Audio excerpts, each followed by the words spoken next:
Assalamualaikum warahmatullahi wabarakatuh. Alhamdulillah alladzi arsala rasulahu bil huda wa dinil haqq liyudhhirahu 'ala ad-din kullihi wa kafa billahi shahida. Allahumma shalli wa sallim wa barik ala Muhammad wa ala alihi wa ashabihi ajma'in. Amma ba'd. Raditu billahi rabba wa bil islami dina wa bi Muhammadin nabiyya wa rasula. Rabbi zidni ilma wa razzuqni fahman wa amilan shalihan. Alhamdulillahirabbil alamin. Bapak Ibu jamaah kajian rutin Kamis malam yang dirahmati Allah Subhanahu wa taala, kita mengucapkan segala puji bagi Allah yang telah memberikan rahmat dengan menganugerahi kita waktu sebagai sebuah amanah, waktu sebagai modal hidup, dan sekaligus menjadi ladang amal. Selawat dan salam tercurah kepada Rasulullah SAW yang mengajarkan bahwa waktu adalah kehidupan dan kehidupan adalah kesempatan beribadah yang tidak akan pernah kembali. Kajian kita malam ini akan mencoba mengambil tema waktu dalam tinjauan Islam, waktu dalam sudut pandang keislaman. Saya berharap ini bisa memberikan sebuah pemahaman yang baik kepada kita semua yang hadir tentang bagaimana Al-Quran memandang waktu yang dalam Al-Quran memakai ada 4 istilah, ya. Istilah penting, ada namanya ajal, ada menggunakan diksi waqt atau waktu, ada dahar, ada asar, dan lain-lain. Nah, pemahaman terhadap istilah-istilah ini menjadi penting karena setiap diksi yang digunakan, kalimat yang digunakan untuk menjelaskan makna yang sama tentang waktu, ia membentuk kesadaran spiritual seseorang tentang batas hidup, perjalanan sejarah, urgensi amal, serta ancaman kerugian apabila waktu tidak kita kelola dengan baik sesuai dengan tuntunan Allah. Tentu dasar pikirannya adalah ketika kita melihat ungkapan Allah berdasarkan firman-Nya dalam Quran surah Al-Asr, wal 'asr innal insana lafi khusr illa alladziina aamanu wa 'amilus shalihaat wa tawassaw bil haqq wa tawassaw bis sabr. Demi masa sesungguhnya manusia itu benar-benar dalam kerugian. Yang dikecualikan adalah orang-orang yang beriman dan mengerjakan amal soleh dan nasihat menasihati supaya mentaati kebenaran dan nasihat menasihati supaya menetapi kesabaran. Al-Asr ini terjemahannya saya kutip dari Departemen Agama, ya Bapak Ibu. Jadi demi masa Allah bersumpah selamanya manusia itu dalam kerugian kecuali 4 hal ini. Mereka beriman, mengerjakan amal soleh, nasihat menasihati untuk mentaati kebenaran, dan nasihat menasihati dalam kesabaran. Yang kedua, Rasulullah SAW juga mengingatkan akan waktu. Sebagaimana sabda beliau dari Ibnu Abbas, ni'matani maghbunun fihima kathir minan nas, as-sihhatu wal faragh. Ada 2 kenikmatan yang manusia banyak tertipu, yaitu kesehatan dan adanya waktu luang. Hadis ini diriwayatkan oleh Al-Bukhari. Perkataan Imam Asy-Syafi'i, semoga Allah merahmatinya, beliau berkata, al-waqtu sayfun, fa in qata'tahu wa illa qata'atka Wa nafsuka illam tusghilha bil haqq wa illa faghalatka bil batil. Waktu laksana pedang, jika engkau tidak menggunakannya, maka dia akan menebas. Dia malah akan menebasmu. Dan dirimu, jika tidak disibukkan dalam kebaikan, pasti disibukkan dalam kebatilan.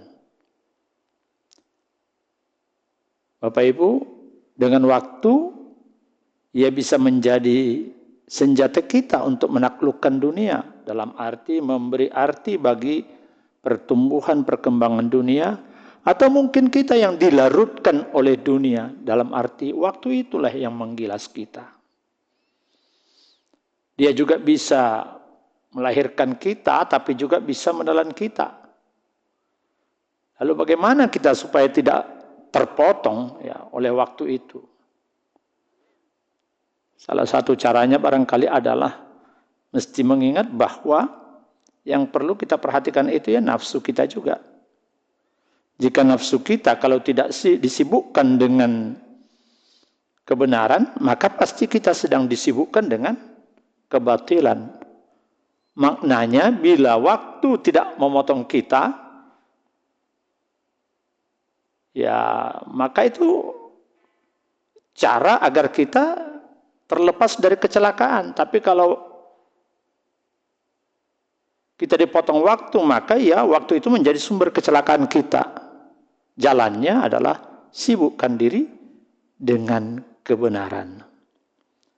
Jadi kalau hari-hari kita misalnya disibuki dengan hoax, berita-berita bohong lewat media sosial atau platform-platform yang kita sudah mulai akrab, apakah itu Instagram, Facebook, WA, ya. Berarti hari ini jiwa kita sibuk dengan kebohongan. Hati-hati karena kesibukan kita dengan kebohongan itu bisa membuat kita terpotong oleh waktu. Maksudnya waktu kita terbuang sia-sia, waktu kita tidak produktif, tidak menghasilkan apa-apa selain ya menjadi musuh atau ger-geran saja. Geger-gegeran aja, dan mungkin kerusakan. Nah, ada nasihat Hasan Al-Basri. Saudaraku, siapa Hasan Al-Basri ini? Hasan Al-Basri adalah dilahirkan pada tahun 21 Hijriah atau 642 Masehi. 2 tahun terakhir pada masa kekhalifahan Umar bin Abdul Aziz. Ya, dengan demikian Hasan Al-Basri ini dikategorikan termasuk seorang tabi'in atau generasi setelah sahabat. Ya. Beliau berkata, jika kita merasa, katakanlah misalnya, saya itu kok Pak gimana ya, rasanya yang saya lakukan, saya banyak yang saya kerjakan, tapi kok kayaknya nggak penting-penting amat gitu. Kok kayaknya nggak ada gunanya semuanya. Kok kayaknya yang saya lakukan itu nggak begitu-gitu saja, seperti tidak ada bawa manfaat begitu. Nah kalau itu yang terjadi, kata Hasan Al-Basri, ya jangan-jangan Allah sedang mencueki kita. Kenapa bisa begitu? Karena Allah sedang berpaling dari diri kita. Jadi caranya, kita harus kembali cepat-cepat kepada Allah. Kalau sangat banyak hal yang kita sibukkan, ternyata hampir semua tidak ada artinya. Tidak ada manfaatnya untuk diri kita, atau untuk masyarakat, atau untuk agama kita. Ya jangan-jangan memang Allah sedang berpaling dari diri kita. Saudaraku, karena itu mari coba kita lihat waktu dalam Islam. Dalam Al-Quran waktu itu ada dalam beberapa istilah atau memakai diksi. Yang pertama ada ajal. Kata ajal ini dan derivasinya sebanyak 39 surat dalam Al-Quran. Yang kedua, waqt atau waktu. Derivasinya sebanyak 11 kali dalam Al-Quran. Terdapat 11 kali. Ada dahar. derivasinya sebanyak 2 kali. Nanti ada al-asr yang derivasinya sebanyak 4 kali. Tapi dalam kajian kita ini mungkin kita sesuaikan waktu, paling kita hanya bicara satu-satu. Apa makna ajal ini dalam konteks yang kita upayakan, kita kembangkan, kita elaborasi supaya kita mendapat kandungannya ya.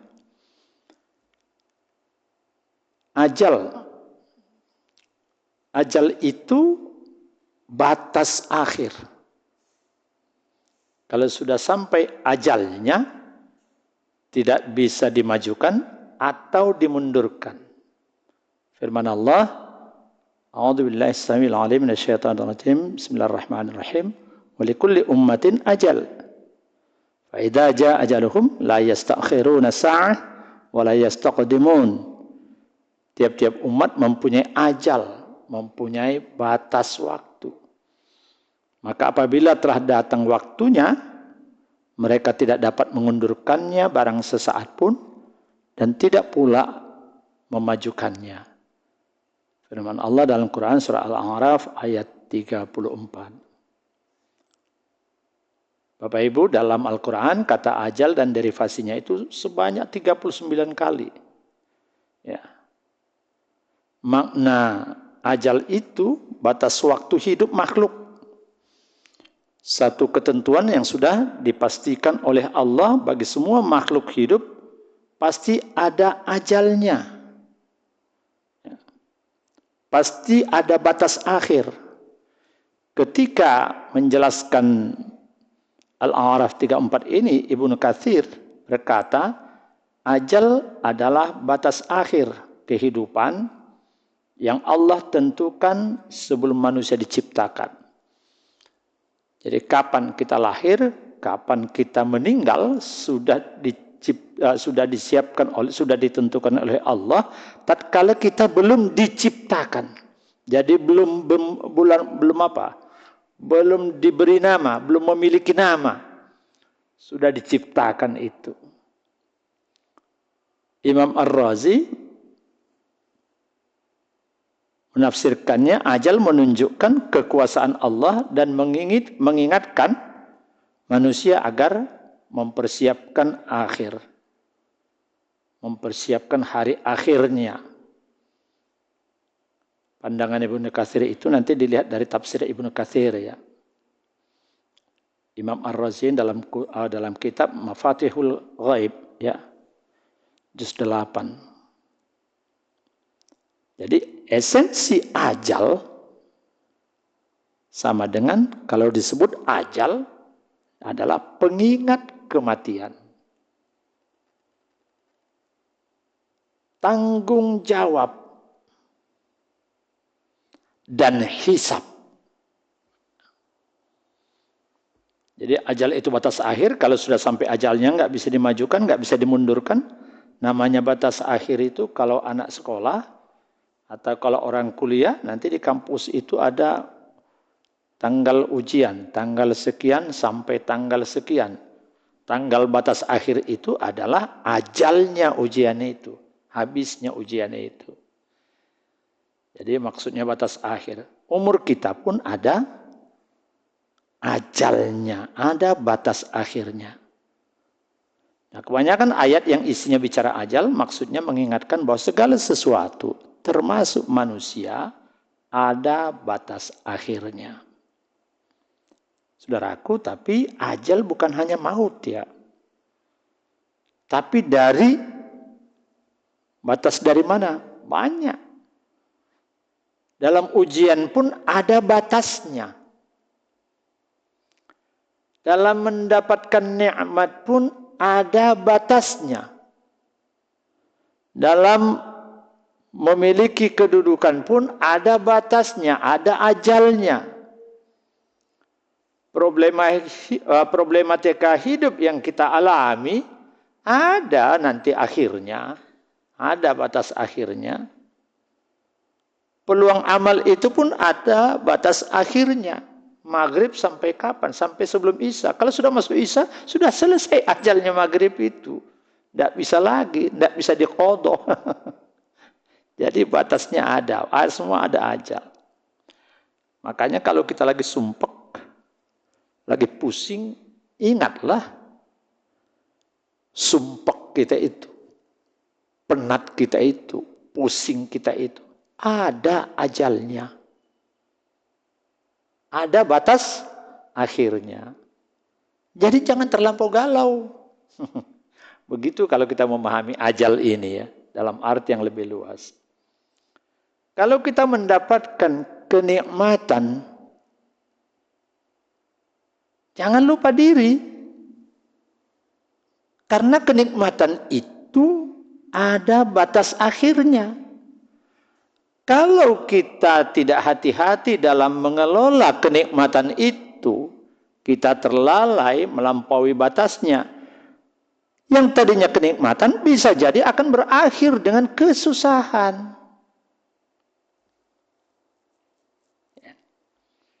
Jadi dari pelajaran dari kata-kata ajal ini, ingatlah segala sesuatu ada batas akhirnya. Tidak ada senang terus-menerus. Dan tidak ada derita yang tak berkesudahan. Pasti ada akhirnya. Karena itu, dengan mengetahui ajal, ketika Allah bicara ajal, maka setiap muslim tidak akan berlaku ekstrim dalam kesedihan. Pukul-pukul dada koyak baju. Tidak akan berlaku ekstrim. Kenapa? Nanti ada. Memang ada batasnya. Dan juga tidak terlampau euforia, gembira berkelebihan. Karena kegembiraan itu pun ada batasnya. Saudaraku, esensi ajal sebagai penentram jiwa. Ketika kita tertimpa masalah, Allah mengingatkan kita, fa inna ma'al usri yusra. Sesungguhnya menyertai kesulitan itu ada kemudahan. Bersama kesulitan itu ada kemudahan. Al-Insyirah ayat 6. Jadi bukan seperti ungkapan Raden Ajeng Kartini ya, habis gelap terbitlah terang. Dalam kegelapan pun ada keterangan. Begitu dalam Islam itu. Dalam kesempitan itu ada kemudahan. Ya. Ada kelapangan. Bagaimana kita menerjemahkan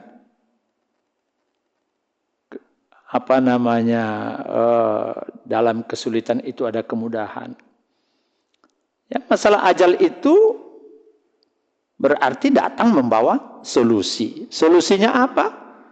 Kesusahan pasti akan berganti dengan kemudahan. Mendapatkan pekerjaan susah. Hanya orang-orang yang mengasah ilmu dan keterampilannya lah yang mudah diterima. Coba bandingkan. Kalau jadi camat, mudah. Tidak ada kesulitannya. Semua orang diterima. Wah, kita tidak berkesempatan karena camat cuma satu di kecamatan ini. Tapi karena harus ada persyaratan, harus ada pendidikan, harus ada dan ini, semua orang harus mengikuti tahapan itu.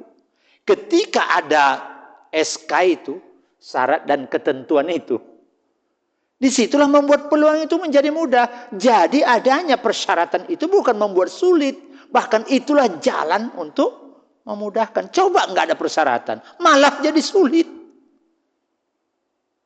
Ya, kalau mudahnya jadi anggota dewan, wah semuanya akhirnya jadi anggota dewan. Jumlahnya kan terbatas. Nah, itu berkelahi semua nanti. Tapi karena harus ada persyaratan-persyaratan, maka hanya orang-orang yang memenuhi persyaratan itulah yang akan mendapatkan peluang menjadi anggota parlemen itu atau menjadi anggota dewan itu. Ya. Nah, apa itu kesusahan bisa berganti kemudahan? Misalnya ketika COVID-19, apa yang terjadi? Orang tidak boleh berhubungan langsung, orang menjaga jarak dan seterusnya. Ya terjadi kesulitan. Pandemi menyebabkan pembatasan sosial yang ketat, penutupan bisnis fisik, toko-toko suruh tutup atau jaga jarak. Dalam dunia pendidikan tidak boleh tatap muka.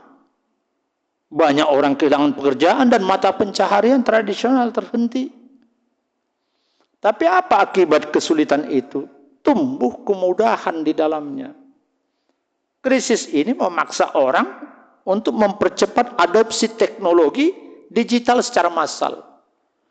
Nah, bisnis yang sebelumnya ragu-ragu beralih ke e-commerce melalui Zoom, Google Meet atau rapat daring, itu menjadi standar dan pendidikan jarak jauh berkembang pesat. Kemudahan yang muncul adalah terciptanya fleksibilitas kerja. Orang tidak usah ke kantor berpayah-payah. Cukup masing-masing di rumahnya buka laptop, sudah pekerjaan dapat selesai. Dan peluang ekonomi digital yang sebelumnya belum pernah terjamah secara maksimal sekarang terjamah. Bapak nggak usah ke Tanah Abang, nggak usah ke mall-mall. Mallnya pindahkan di televisi, di layar ini. Sudah ada semuanya di situ. Ya, nggak usah kirim uangnya saja, speknya sudah. Ya.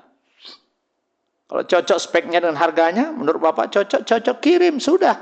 Jadi nggak ada kesulitan, nggak usah naik kendaraan, nggak usah ini. Yang bahkan tidak memungkinkan ketika masa itu masa COVID.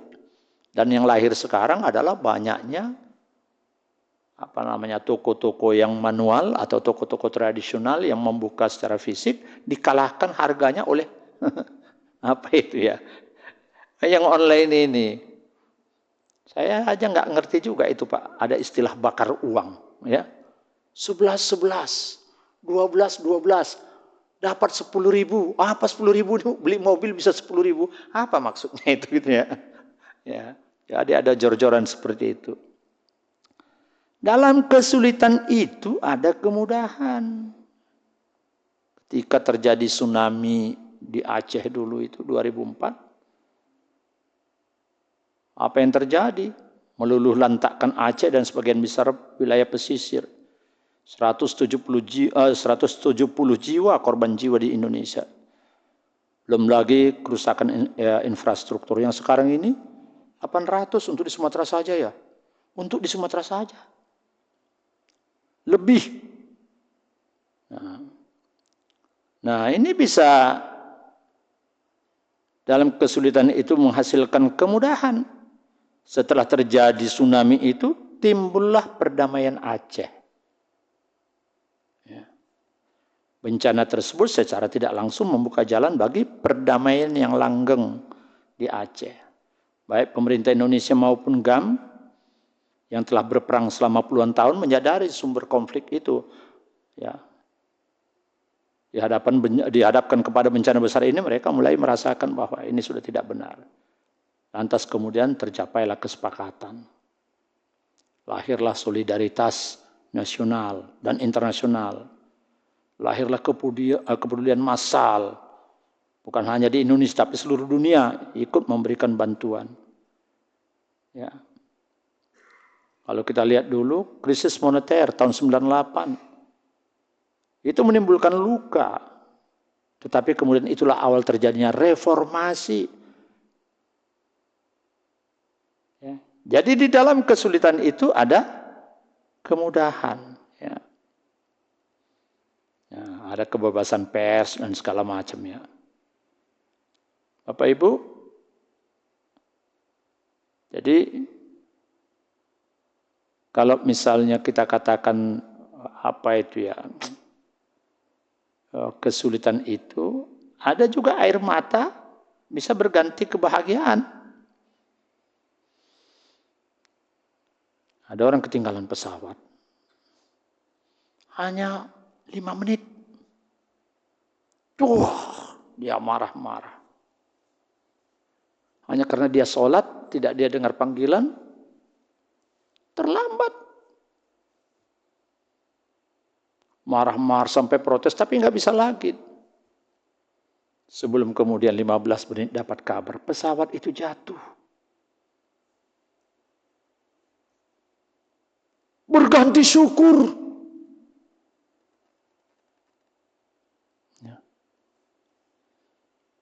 Ada seorang yang berhasil sembuh dari penyakit yang serius atau kronis.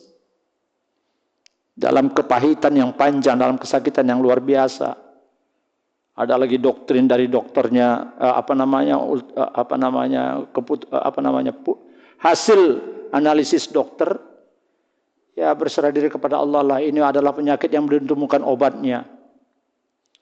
Akhirnya dia sadar bahwa memang usia hidup dia sudah tinggal sedikit lagi. Akhirnya dia berserah diri pada Allah dan mencoba melakukan apa saja demi mengisi hari-hari akhirnya. Malah sembuh. Akhirnya dia memberikan testimoni bagaimana dia menyelesaikan menghadapi penyakitnya itu dan menjadi inspirasi banyak orang. Ya. Inna ma'al usri yusra. Ya, air mata berganti kebahagiaan. Ada lagi itu apa itu? Begitu kawan itu diangkat menjadi pegawai pemerintah, apa itu namanya? Pegawai pemerintah dengan perjanjian kerja, P3K ya. Diceraikannya istrinya. Dengan berurai air mata atas pengorbanan yang luar biasa. Dijawab begitu oleh suaminya. Sampai dia jualan demi untuk membantu suaminya yang dulunya honor-honor saja. Bahkan untuk menjahitkan baju P3K-nya pun menjahitkannya istrinya yang berjuang. Malah diceraikan. Orang kemudian melihat peristiwa itu, nggak tahan sambil merekam dan kemudian apa? Tiba-tiba viral. Sekarang miliarder ibu itu.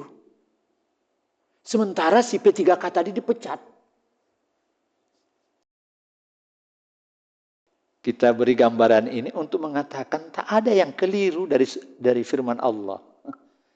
Semuanya duduk dalam fakta gitu ya. Jadi kita tidak mengatakan inna ma'al usri yusra, dalam ada kemudahan. Jadi percaya. Jangan protes. Ini firman Allah. Itu doktrin namanya. Belum tentu orang menerima doktrin itu ya. Tapi kasih contoh, orang baru tahu iya juga. Oh betul itu. Firman Allah ini yang benar. Kalau begitu akan tumbuh kekuatan. Karena itu ajal itu membawa optimisme dan harapan. Ketika kita mengenal kata ajal, percaya iman kepada ajal itu, mengerti bahwa semua ada batas waktu, tak ada lagi kecemasan. Bahkan dia membawa optimisme dan pengorbanan dan harapan. Bapak Ibu, esensi ajal sebagai kontrol terhadap hawa nafsu. Saat sedang senang kita diingatkan fa'ammal insanu idza ma batalahu rabbuhu fa akramahu wa na'amahu fa yaqulu rabbi akraman. Maka adapun manusia apabila Tuhan mengujinya lalu memuliakannya dan memberinya kesenangan, maka dia berkata, Tuhanku telah memuliakanku. Tiba-tiba dia pongah.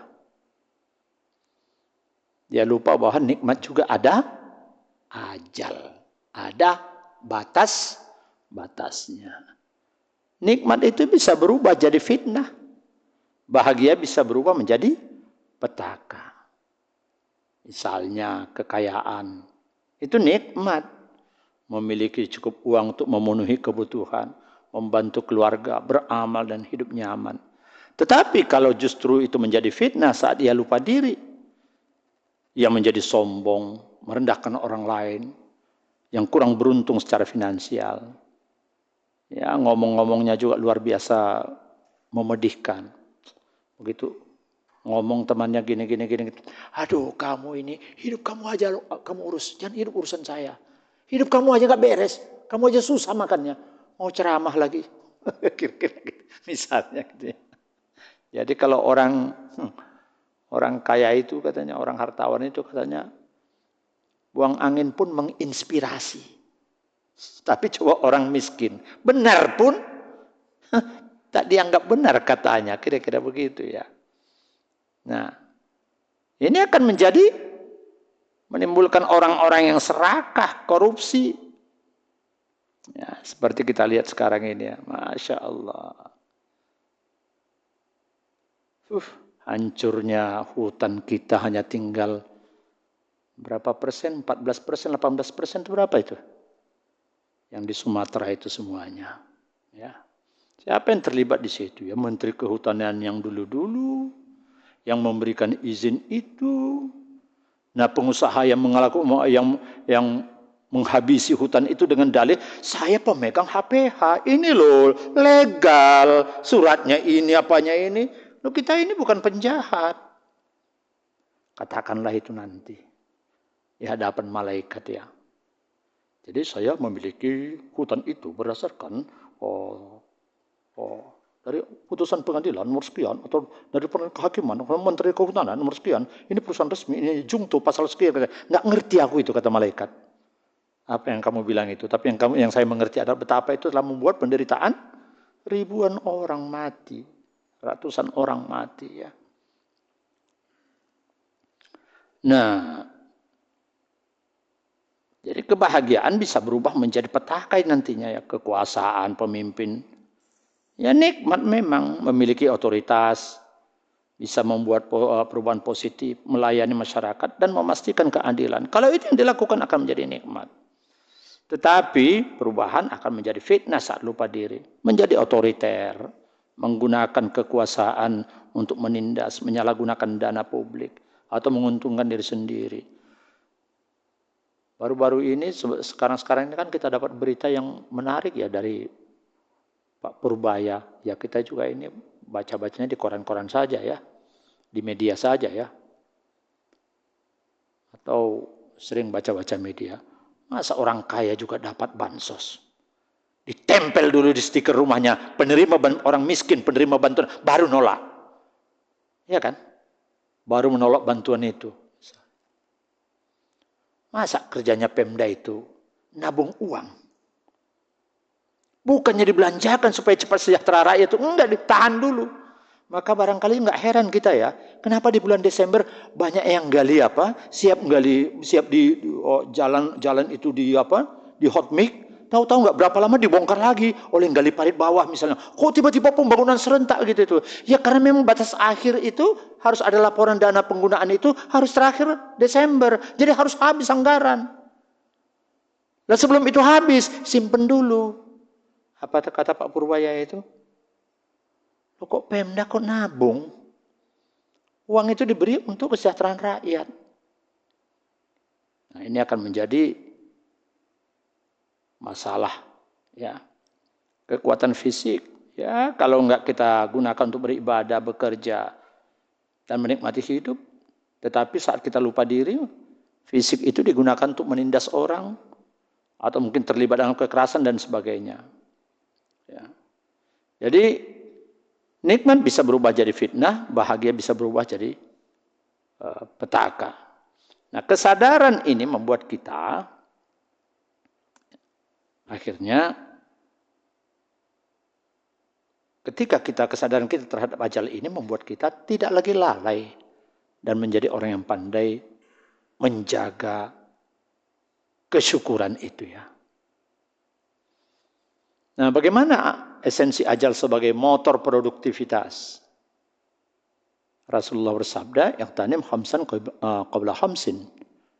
Syababaka qabla ramika wasihataka qabla saqamika." Dan seterusnya hadis, manfaatkanlah 5 perkara sebelum 5 perkara. Masa mudamu sebelum masa tuamu. Masa sehatmu sebelum masa sakitmu. Masa kayamu sebelum masa miskinmu. Waktu luangmu sebelum masa sibukmu. Dan masa hidupmu sebelum masa matimu. Hadis ini diriwayatkan oleh Al-Hakim dalam kitab Al-Mustadrak ya, dengan status hadis ya.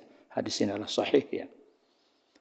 Ya karena itu memanfaatkan 5 perkara ini penting bagi kita supaya kita menggunakan hidup kita ini dalam kerangka kepentingan yang positif. Ya. Karena hidup punya deadline, maka ajal mengingatkan, waktu ini tidak lama. Apa tindakan kita? Segeralah beramal. Ajal mengingatkan, setiap detik itu adalah modal untuk menambah amal. Tindakan jangan disia-siakan. Ajal mengingatkan bahwa semuanya ada batas akhirnya. Kesempatan itu tak akan pernah kembali. Maka tindakan kita prioritaskan yang abadi. Maka ajal adalah dorongan untuk mempercepat melakukan kebaikan.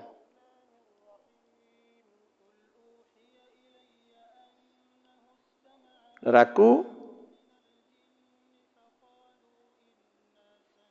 kalau kita perhatikan lagi bagaimana kesadaran akan ajal itu menumbuhkan tawakal dan ketenangan.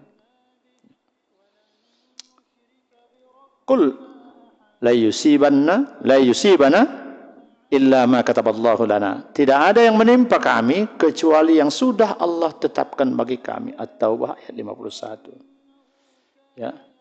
Semua terjadi tepat pada waktunya. Tidak terlalu cepat, juga tidak terlambat.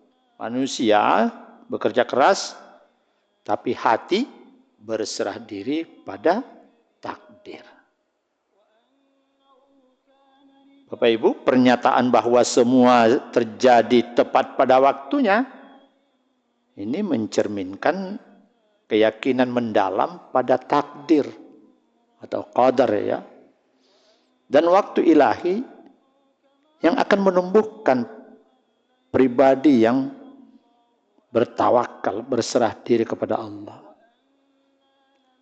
Dan keberserahan diri itulah yang akan melahirkan ketenangan jiwa. Konsep ajal, batas waktu kehidupan, nah ini sering digunakan untuk sebagai contoh utama untuk mengilustrasikan ya hal ini. Ya. Misalnya bagaimana keyakinan diterapkan dalam kehidupan sehari-hari dan bagaimana kita menghadapi ajal.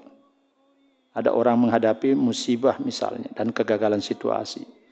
Seorang gagal untuk mendapatkan pekerjaan, gagal dalam ujian penting sehingga ia tidak mendapatkan pekerjaan yang sangat diinginkannya. Keyakinannya yang melahirkan keyakinan yang berangkat dengan rasa tawakal itu alih-alih larut dalam penyesalan atau menyalahkan diri sendiri secara berlebihan, justru individu tersebut meyakini bahwa kegagalan itu terjadi pada waktu yang telah ditetapkan dan mungkin saja Allah sedang menghindarkan dirinya dari sesuatu yang lebih buruk atau justru menjadi jalan untuk mendapatkan peluang yang lebih baik. Ada orang berkata kadang-kadang dalam situasi yang kepepet, ilmu kepepet itu apapun jadi, yang penting saya bekerja, malah akhirnya orang sukses dengan itu. Ya. Jadi hasilnya apa? Kalau dia beranggapan demikian, maka keyakinan ini mengurangi stres, menghilangkan kecemasan, dan menjauhkan dia dari keputusasaan. Mereka menerima kenyataan tersebut dengan tenang, berserah diri, dan fokus untuk bangkit kembali dengan usaha yang baru. Tanpa merasa perlu bahwa hidupnya telah berakhir. Ada orang dengan keyakinan bahwa semua sudah ditentukan oleh Allah, maka tidak ada sesuatu yang bisa berlaku lebih cepat, bisa diperlambat lebih lambat, melainkan Allah telah menentukan seperti menanti jodoh atau keturunan. Ya. Pasangan yang telah lama menikah biasanya mendambakan momongan atau seseorang yang telah mencapai usia matang namun belum menemukan pasangan hidup. Tentu ini sebuah situasi yang membayangkan bahwa harus ada kerja keras. Mungkin mereka telah berusaha keras, tetapi belum juga menghasilkan, maka melalui tawakal mereka terus berusaha, berdoa, berikhtiar, sembari meyakini bahwa pertemuan jodoh atau kehadiran keturunan semuanya itu berada di tangan Allah Subhanahu wa taala. Hal itu tidak akan datang lebih cepat atau tidak juga akan lebih lambat dari waktu yang telah sempurna. Nah, apa hasil yang diperoleh orang-orang seperti ini. Nah, keyakinan ini mencegah mereka dari melakukan hal-hal yang melanggar norma agama atau memaksakan kehendak yang tidak sehat. Mereka menjalani penantian dengan sabar dan damai tanpa terbebani dengan tekanan sosial atau apalagi keputusasaan. Ada orang mengalami penyakit kronis dan kematian, ya. Misalnya seseorang didiagnosis menderita penyakit parah yang mengancam jiwanya misalnya, dan para dokter sudah memprediksi nggak lama lagi ini. Tapi pasien dan keluarganya meyakini bahwa ajal, batas akhir kehidupan itu sudah tertulis dan tidak dapat dimajukan dan tidak dapat dimundurkan sedikit pun. Kematian pasti datang tepat pada waktunya. Orang sudah divonis pengadilan tinggi juga iya, dihukum mati sampai sekarang juga nggak dieksekusi, ada kan? Nah, hasilnya apa? Keyakinan ini memberikan ketenangan yang luar biasa di saat-saat paling menantang. Pasien lebih banyak ikhlas menerima takdirnya, fokusnya pada ibadah, berserah diri kepada Allah, melupakan penyakitnya. Orangnya lebih sehat sekarang.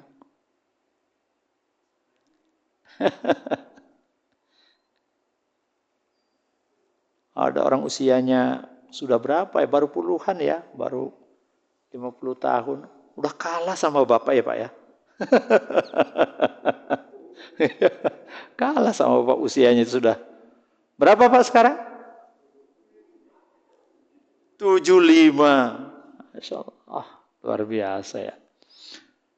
Nah, keluarga yang ditinggal pun lebih tegar menerima kepergiannya. Kalau sudah melihat yang meninggal ini nanti akhirnya meninggal juga, tapi dalam keadaan tenang, senang. Ya.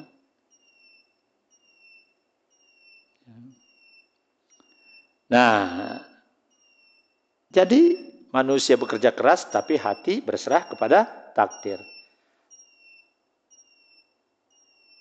Siti Hajar lari antara Safa dan Marwah. Hasil 0. Dari kaki Nabi Sulaiman yang keluar Zam-Zam itu. Betul tidak? Ikhtiar itu penting. Rezeki Allah yang atur.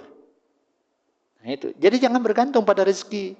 Jangan bergantung pada pekerjaan. Sehingga takut pekerjaan itu. Akhirnya nyogok pun jadi asal dapat pangkat itu. Itu berarti bergantung kepada pekerjaan. Hati-hati dengan itu. Kita masih ada berapa lagi nih ya? Coba, saya kira kita tutup dulu ya. Kita tunda ya. Gitu kah? Atau azan dulu ya? Azan dulu. Silakan. Pengetahuan kita tentang ajal, maka ajal ini akan bisa menjadi kompas moral dan etika hidup. Kesadaran kita tentang ajal akan membuat bagi diri kita sendiri, kita jadi lebih bertanggung jawab. Bagi orang lain, kita menahan diri dari perbuatan zalim. Bagi diri, menjaga amanah sebelum habis waktunya. Bagi orang lain, mempercepat kebaikan. Kesadaran ajal membuat kita akan berusaha memperbaiki hubungan sebelum terlambat. Bagi orang lain, kita tidak menunda taubat. Pemahaman ajal akan menjadikan manusia menjadi lebih manusiawi. Akan menghantarkan manusia menjadi lebih manusiawi. Ajal itu, saudaraku,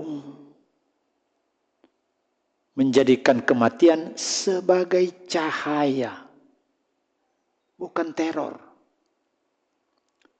Firman Allah, kullu nafsin dha'iqatul maut, setiap jiwa pasti merasakan mati.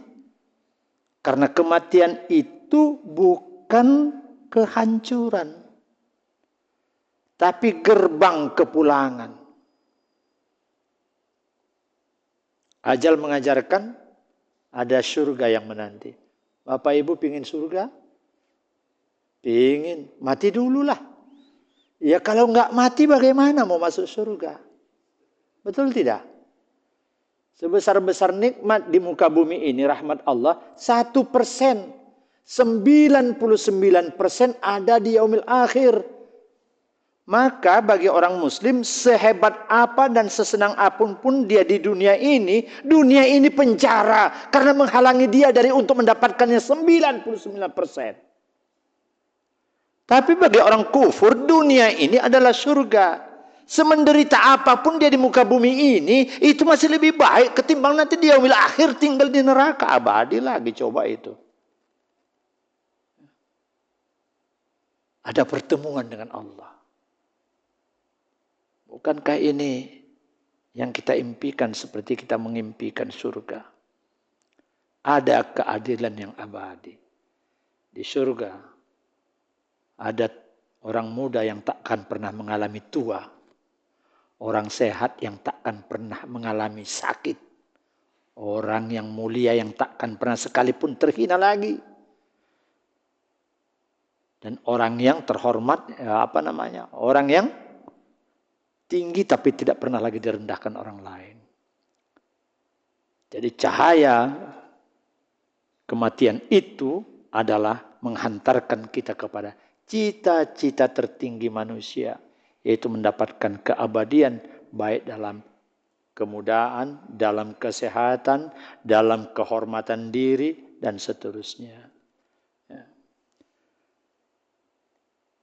Maka ajal itu adalah kabar gembira bagi orang mukmin, orang yang beriman. Saudaraku, mari kita masuk pada inti hikmah dari pemahaman kita tentang ajal. Ajal tidak membuat kita jatuh dalam kesedihan, ya, dan tidak melambungkan atau menyombongkan kita saat kita dalam kesenangan. Ajal, pemahaman kita tentang makna ajal akan menyeimbangkan jiwa, menguatkan harapan, dan akan menuntun kita untuk menjadi orang yang memiliki produktivitas tinggi dalam kehidupan kita. Kalau saya mau tambah satu lagi, ini adalah gambar grafik ya. Bapak Ibu, grafik konseptual waktu dalam pandangan Islam. Ada ajal, ada kesedihan, ada kebahagiaan, ada amal dan harapan. Ya. Jadi penjelasannya seperti ini ya. Grafik yang kita tunjukkan ini merupakan sebuah alur spiritual dan psikologis. Bagaimana manusia menghadapi waktu dalam kehidupan. Ya. Dimulai dari ajal, pemahaman kita atau batas waktu yang menjadi akar kesadaran kita. Ajal ditempatkan sebagai titik awal. Karena seluruh dinamika jiwa manusia, sedih, bahagia, amal dan harapan berbasis pada kesadaran bahwa segala sesuatu itu memiliki batas akhir. Nah, dari ajal bukan hanya maut, tapi batas dari ujian ada batasnya, nikmat ada batas akhirnya, kedudukan ada batas akhirnya, problematika ada batas akhirnya, peluang amal ada batas akhirnya, kesempatan hidup ada batas akhirnya. Implikasinya, kesadaran tentang ajal menumbuhkan keseimbangan emosional. Ajal dan kesedihan, ketika seorang mukmin ditimpa kesedihan, dia mengingat ajal akan memberikan ketenangan. Setiap kesedihan kan akan berakhir. Tidak ada masalah yang abadi. Allah telah menetapkan masa usai bagi dukanya juga. Nah ini selaras dengan firman Allah. Fa inna ma'al usri yusra. Sesungguhnya bersama kesulitan itu ada kemudahan yang kita bacakan tadi. Implikasinya kesadaran akan ajal mengembalikan harapan dan mencegah depresi bagi orang yang mengalami kesedihan. Ya. Bagi orang yang mengalami kebahagiaan, ajal dan kebahagiaan. Ya. Bagaimana itu? Ajal pada kebahagiaan mengajarkan bahwa nikmat juga ada batasnya. Jangan sombong, jangan lalai, apalagi jangan melampaui batas. Hal ini membuat kebahagiaan menjadi taat, kontrol, bukan pembuka pintu maksiat. Ya. Bagaimana kesedihan dan amal itu? Kesedihan yang sehat mendorong manusia memperbaiki diri, meningkatkan ibadah, mencari solusi, bertawakal sambil berjuang. Nah, ini yang dikatakan oleh Nabi bahwa Allah itu menyukai mukmin yang lebih kuat itu lebih dicintai oleh Allah dalam riwayat Muslim itu ya. Nah, kesedihan yang dipandu oleh iman tidak membuat manusia lumpuh, tetapi menggerakkan amal. Bagaimana kebahagiaan dengan amal? Kebahagiaan juga mendorong amal. Dia menjadi mensyukuri nikmat, menyalurkan kegembiraan menjadi kebaikan, menambah sedekah, membantu orang lain. Sehingga apa? Sehingga kebahagiaan dengan amal itu, amal bukan hanya respon terhadap duka, apa duka karena kesedihan, atau tidak respon terhadap kebahagiaan, tetapi juga kelanjutan dari rasa syukur. Hubungan amal dengan harapan, amal soleh secara psikologis dan spiritual akan melahirkan harapan. Apa harapannya? Harapan akan pertolongan Allah, harapan akan hasil terbaik, harapan akan balasan di hari akhirat, harapan akan adanya perubahan hidup. Ya. Sama dengan difirmankan Allah selaras itu, wa may yattaqillah yaj'al lahu makhraja wa yarzuqhu min haitsu la yahtasib. Ya. Siapa yang bertawakal kepada Allah, Allah akan bukakan jalan keluar. Ya. Maka amal adalah mesin pembentuk harapan.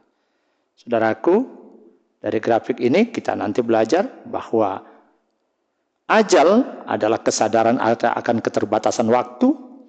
Kedua, kesadaran ini mempengaruhi dua kondisi emosional besar, ada kesedihan, ada kebahagiaan. Yang ketiga, kedua kondisi itu, sedih atau bahagia, apabila dibimbing oleh iman, akan mengarah kepada tindakan nyata, lahirlah amal. Amal melahirkan harapan. Harapan akan menjadi energi spiritual untuk mengisi sisa waktu hingga sampai ajal menjemput. Saudaraku, selesai sesuai dengan titik-titiknya. Kita sudah bisa waktu soalnya. Baik, mudah-mudahan ada manfaatnya. Nasrun minallah wa atun qarib. Mohon maaf. Wassalamualaikum warahmatullahi wabarakatuh.